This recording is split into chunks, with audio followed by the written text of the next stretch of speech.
بسم الله الرحمن الرحيم. اللهم صل على محمد النبي الأمي وآله وبارك وسلم. بزرگان محترم و سامعین کرام، حضرت مولانا الیاس رحمۃ اللہ علیہ بانی تبلیغ کی تمنا یہ تھی کہ جماعتیں خانقاہ کا ادب کرتے ہوئے ان سے فیض اٹھائیں۔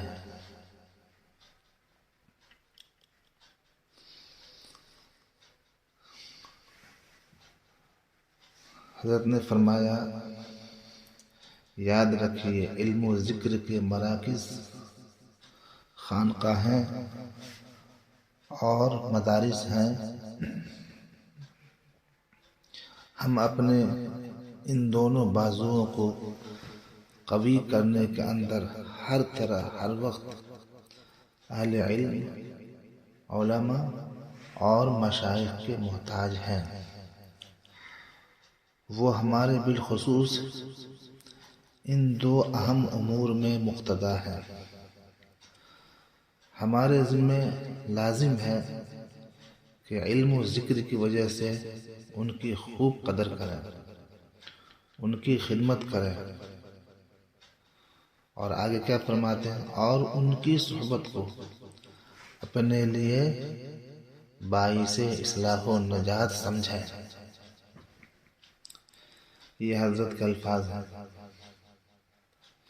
یعنی جماعت میں نکلنے والوں اور جماعت کے کام کرنے والوں کی اصلاح اور نجات کا دار و مدار اہل اللہ اور علماء کی صحبت ہے۔ فرمایا حضرت مولانا الیاس رحمۃ اللہ علیہ نے، ہمارے سب کام کرنے والوں کو یہ بات اچھی طرح ذہن نشی کر لینی چاہیے کہ تبلیغ کے لیے باہر جانے کے زمانے میں بالخصوص علم و ذکر کی طرف بہت زیادہ توجہ کریں۔ علم و ذکر میں ترقی کے بغیر دینی ترقی ممکن نہیں۔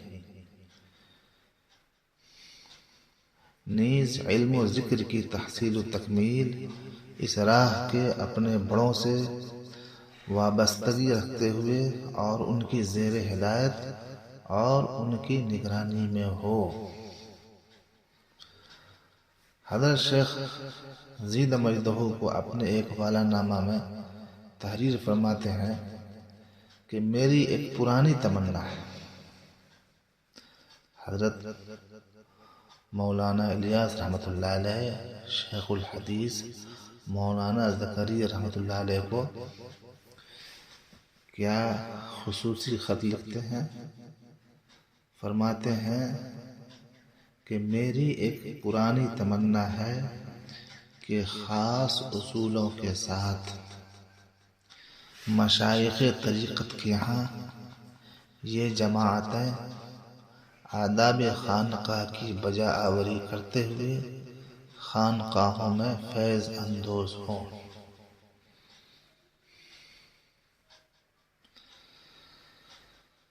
حضرت مولانا الیاس رحمۃ اللہ نے فرمایا، دو چیزوں کی مجھے بڑی فکر ہے، ان کا اہتمام کیا جائے۔ نمبر ایک ذکر کا کہ اپنی جماعت میں اس کی کمی پا رہا ہوں،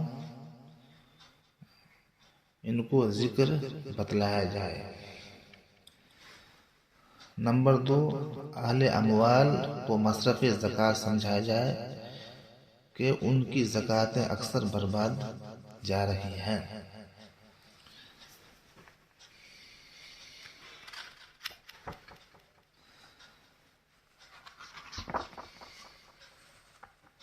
حضرت مولانا الیاس رحمۃ اللہ علیہ ایک مکتوب میں فرماتے ہیں کہ علماء و مشائخ سے رابطہ رکھے بغیر جماعت کامیاب نہیں ہوگی۔ مکتوب نمبر 50 میں مذکور ہے، حضرت کا ملفوظ آپ پڑھیے۔ فرماتے ہیں بڑوں سے ربط رکھنے کی ضرورت ہے، بڑے اور چھوٹوں کا کنیکشن جب تک نہ ملے گا اس وقت تک ترقی نہیں ہو سکتی۔ اصل کمائی یہی ہے۔ حضرت کے اس ملفوظ کی تشریح ہے کہ بڑوں سے مراد ہے دینی بزرگی رکھنے والے، یعنی علماء و مشائخ اور بزرگان دین، اہل مدارس، اہل خانقاہ ہیں۔ حضرت کے فرمانے کا حاصل یہ ہے کہ جب تک چھوٹوں یعنی عوام الناس، خواہ وہ کسی طبقہ سے تعلق رکھتے ہوں، جب تک ان کا کنیکشن اور ان کا تعلق اپنے بڑوں یعنی علماء و مشائخ سے نہ ہوگا اس وقت تک ترقی نہیں ہو سکتی۔ کام کی ترقی کا راز یہی ہے، کام کی ترقی کا راز ہی یہی ہے کہ سب سے آپس میں ربط ہو اور ربط رکھنے کے ساتھ اپنے اپنے کام میں لگے رہے، تب جا کر دین کی ترقی ہوگی۔ یہی ہماری اصل کمائی ہے۔ اس کے بغیر جو ترقی ہوگی اس میں اختلاف و انتشار اور فساد ہوگا۔ اس لیے باہمی ربط کی آج کل شدید ضرورت ہے۔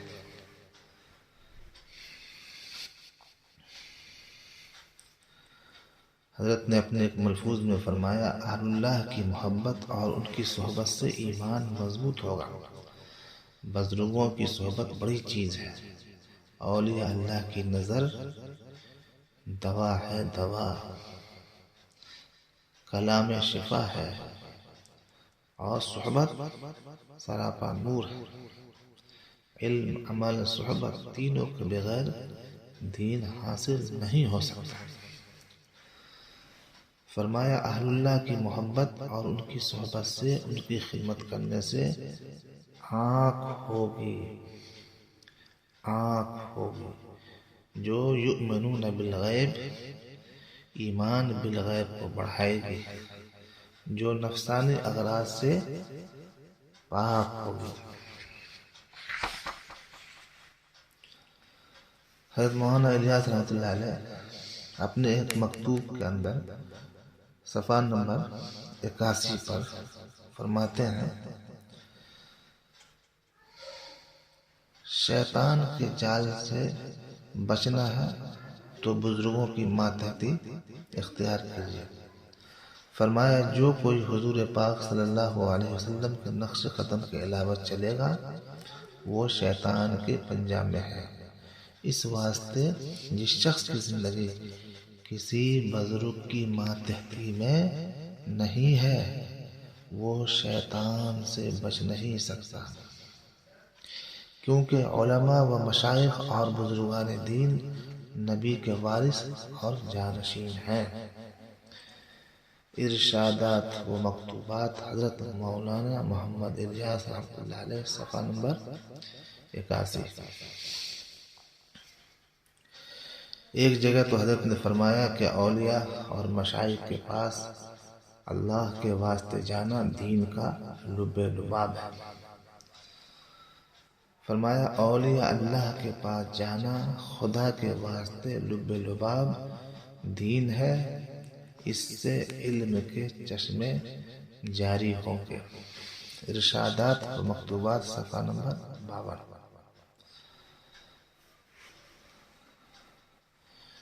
اس ارشاد میں حضرت مولانا الیاس رحمۃ اللہ علیہ نے تمام حضرات کو حضرات مشائخ سے ربط رکھنے، ان کی خدمت میں حاضری دینے اور ان کی صحبت سے فائدہ اٹھانے کی طرف توجہ دلائی اور اس کی اہمیت بیان فرمائی ہے کہ دین کا لب لباب یعنی کمال دین ان بزرگوں اور مشائخ کی صحبت سے ہی حاصل ہوگا جس کو حق تعالیٰ نے قرآن پاک میں فرمایا یا ایھا الذین آمنوا اتقوا اللہ وکونوا مع الصادقین، اے ایمان والو اللہ سے ڈرو، تقوی والی زندگی اختیار کرو اور صادقین یعنی اہل اللہ کی معیت اور ان کی صحبت اختیار کرو۔ چنانچہ صحابہ کرام رضی اللہ عنہم اجمعین بڑی تعداد میں وقتاً فوقتاً رسول پاک صلی اللہ علیہ وسلم کی خدمت میں سفر کر کے بھی حاضر ہوتے تھے، کچھ دن قیام کرتے اور آپ کی صحبت سے مستفید ہوتے ہیں۔ حدیثوں میں اس کے بہت سے واقعات موجود ہیں۔ سامعین کرام، بزرگوں کی صحبت سے بڑا فائدہ یہ ہوتا ہے کہ ایسا شخص جس کو بزرگوں کی نیک صحبت حاصل ہو، وہ شخص فتنہ ارتداد سے محفوظ رہتا ہے، اس کے قلب میں ایمان راسخ ہو جاتا ہے، اللہ اور اس کے رسول صلی اللہ علیہ وسلم کی اور دین کی محبت غالب ہو جاتی ہے، باطنی عیوب و امراض کی طرف توجہ ہوتی ہے اور اصلاح کی فکر ہوتی ہے، اور شیخ سے اپنے حالات بیان کر کے علاج کی توفیق ہو جاتی ہے۔ صحابہ کرام ایسا ہی کیا کرتے تھے، اس طرح اس کی عمل زندگی درست ہو جاتی ہے اور علم و فہم کے چشمے جاری ہو جاتے ہیں، بشرطے کہ صحبت شیخ کامل کی ہو اور اخلاص کے ساتھ۔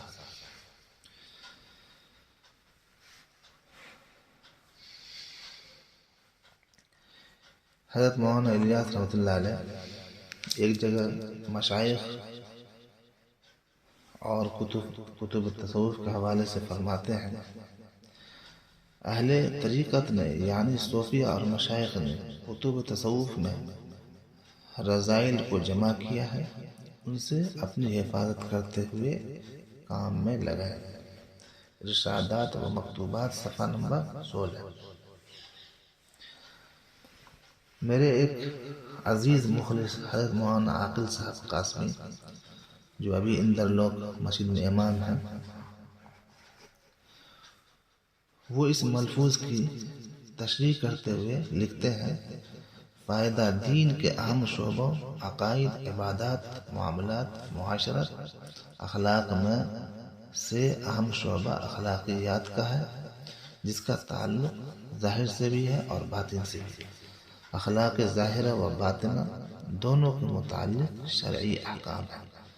اخلاق ظاہرہ تو بہت سے لوگ جانتے بھی ہیں، لیکن اخلاق باطنہ کی طرف لوگوں کو بلکہ بہت سے دینداروں کو بھی توجہ نہیں ہوتی، بلکہ اس کا علم بھی نہیں ہوتا۔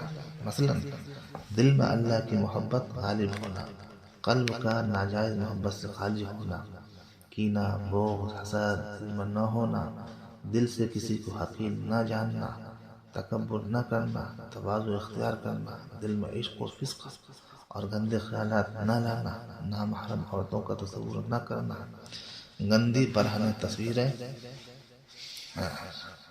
دیکھ کر ان سے لذت یاب نہ ہونا، وغیرہ وغیرہ۔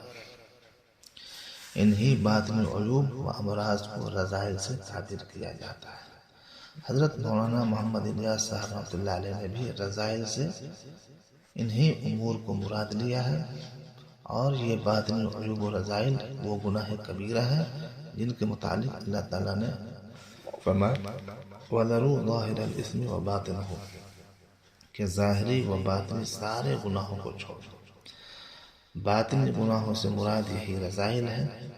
صحابہ کرام رضی اللہ تعالی عنہم اجمعین رسول پاک صلی اللہ علیہ وسلم کی خدمت میں اپنے رذائل اور باطنی عیوب بیان کرتے تھے۔ رسول پاک صلی اللہ علیہ وسلم سب کا علاج ارشاد فرماتے تھے۔ کسی نے کہا مجھے عورتیں اچھی لگتی ہیں، زنا کرنے کو جی چاہتا ہے، کسی نے کہا میرا دل سخت ہے، کسی نے غصہ کی زیادتی کیا، کسی نے طرح طرح کے گندے خیالات اور وساوس کی شکایت کی۔ آپ نے سب کا علاج اور تدبیریں بتلائی۔ یہ کام بھی نبیوں والا ہے، جس کے لیے نبیوں کو بھیجا گیا، اسی کا نام تزکیہ ہے، اسی کو تصوف سے تعبیر کرتے ہیں۔ اس کام کے لیے خانقاہیں قائم ہیں اور مشائخ دین و صوفیاء کرام نبیوں والے اسی کام کو انجام دیتے ہیں۔ جس کا حاصل یہ ہے کہ ظاہر کے ساتھ باطن کو آراستہ کرنا، یعنی قلب کی اصلاح کرنا، جس کے متعلق حضور پاک صلی اللہ علیہ وسلم نے فرمایا اگر دل کی اصلاح نہ ہوئی اور دل بگڑا ہوا ہے تو پورا جسم بگڑ جائے گا، وہ بظاہر وہ کتنے ہی دینی کاموں میں لگا ہوا۔ حضرت مولانا محمد الیاس رحمۃ اللہ علیہ اپنے تمام تبلیغی احباب کو متنبہ فرما رہے ہیں کہ اپنے دعوتی و تبلیغی کام میں لگنا ہے، کام کرنا ہے، لیکن اپنے کو رذائل اور باطنی عیوب سے محفوظ رکھتے ہوئے باطنی عیوب کو ختم کرنا۔ اس موضوع پر جو کتابیں لکھی ہیں جن میں باطنی عیوب اور ان کے علاج لکھے ہیں ان کا مطالعہ کریں۔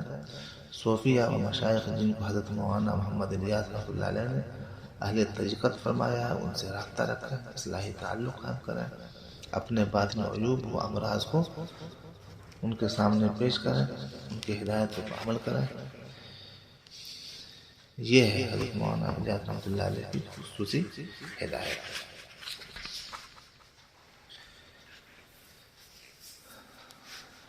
حضرت مولانا رحمۃ اللہ علیہ فرمایا کرتے تھے کہ دین کے کسی شعبے میں علماء سے بے نیاز ہو کر اپنے طور سے کوئی کام کرنا بربادی ہے۔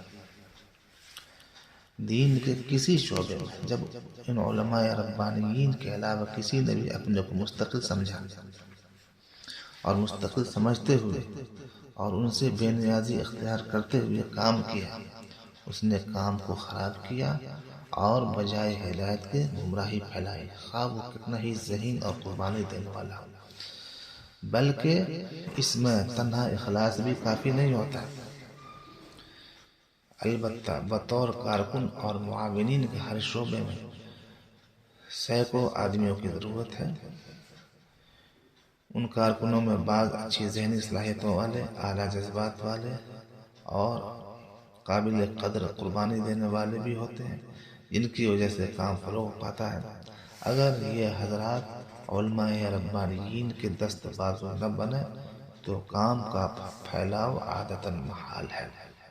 لیکن ان حضرات کو صرف اپنے کام میں مہارت ہوتی ہے، دین کے دوسرے شعبوں کا علم نہیں ہوتا، اور یہ قاعدہ ہے کہ آدمی کو جس چیز کا علم نہ ہو وہ اس چیز کا مخالف ہوتا ہے، یا کم از کم اس کے دل میں اس کی اہمیت نہیں ہوتی۔ خلاصہ کلام یہ ہے کہ حضرت مولانا الیاس رحمۃ اللہ علیہ بانی تبلیغ یہ فرماتے ہیں کہ اہل اللہ سے تعلق اور ان سے محبت قائم کر کے ہی، ان کی رہنمائی حاصل کر کے ہی تبلیغ کے اس کام کو آگے بڑھایا جا سکتا ہے۔ یاد رکھیے شروع میں ہی میں نے کہا تھا اس سے پہلی ویڈیو میں کہ حضرت مولانا الیاس رحمۃ اللہ علیہ ایک خانقاہی شخصیت تھے، خانقاہ میں سال ہا سال رہے، اہل اللہ کی تربیت میں رہے، وقت کے بڑے بڑے مشائخ سے انہوں نے فیض حاصل کیا، اور پھر اللہ تبارک و تعالی نے جماعت کے اس کام کی آپ کو بصیرت عطا فرمائی، تو اپنے شیخ کے اشارے اور اجازت سے اور حکم سے سہارنپور سے دہلی اس کام کو کرنے کے لیے اور اس عظیم کام کو اللہ کے دین کو پھیلانے کے لیے، اللہ کے دین کے اشاعت کے لیے تن من دھن سے جٹ گئے، اور الحمدللہ چونکہ ان کے اوپر مشائخ کے ہاتھ تھے، ان کی سرپرستی تھی، اس لیے اللہ تبارک و تعالی نے ان سے بہت کام لیا۔ ذرہ برابر بھی اگر وہ اپنے اخلاص میں کمی پاتے، اپنے باطنی اعمال میں کمی پاتے تو فوراً دہلی سے تھانہ بھون اور سہارنپور روانہ ہو جاتے، اور وہاں اہل اللہ کی صحبت میں رہ کر کے اپنے حالات کو بہتر سے بہتر بناتے ہیں، اپنے اخلاص کے اندر مزید طاقت پیدا کرنے کے لیے ان سے فیوز اٹھاتے ہیں۔ اس لیے ہمیں اور آپ کو سب کو چاہیے کہ حضرت مولانا الیاس رحمۃ اللہ علیہ کے ملفوظات کو پڑھیں، ان کے مواعظ کو پڑھیں، ان کے ارشادات کو پڑھیں، اور انہوں نے جو جماعت کے کام کے واسطے ہدایتیں دی ہیں، جن بنیادوں پر دعوت و تبلیغ کے کام کو کرنے کا حکم دیا ہے، ان کو مکمل طور پر اپنائیں تو انشاءاللہ کام جو ہے بہت آگے بڑھے گا، اور اللہ تبارک و تعالی اس کام کو پہلے کی طرح قبولیت عطا فرمائیں گے۔ اصل چیز قبولیت ہے، شہرت تو بہت ہو گئی لیکن اور قبولیت کی ضرورت ہے اس کو۔ اللہ تبارک و تعالی ہم سبوں کو اپنے مشائخ کے اور بزرگان دین کے نقش قدم پر چلنے کی توفیق عطا فرمائے، نبی پاک صلی اللہ علیہ وسلم کے اسوہ حسنہ کے مطابق اور سنتوں کے مطابق زندگی گزارنے کی توفیق عطا فرمائے، آمین یا رب العالمین۔ صلی اللہ وسلم علی سیدنا محمد وعلی آلہ وسلم۔